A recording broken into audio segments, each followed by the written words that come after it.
వికారాబాద్ జిల్లా తాండూరులో దారుణం వెలుగు చూసింది.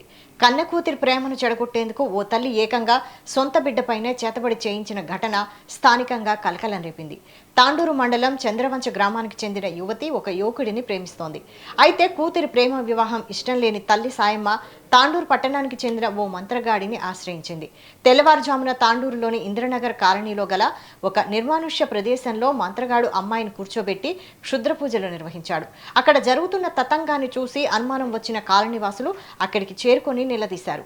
దీంతో కూతురి ప్రేమను చెడగొట్టేందుకే ఈ పూజలు చేస్తున్నట్లు అసలు విషయం బయటపడింది. ఆగ్రహానికి గురైన స్థానికులు మంత్రగాడికి దేహశుద్ధి చేశారు.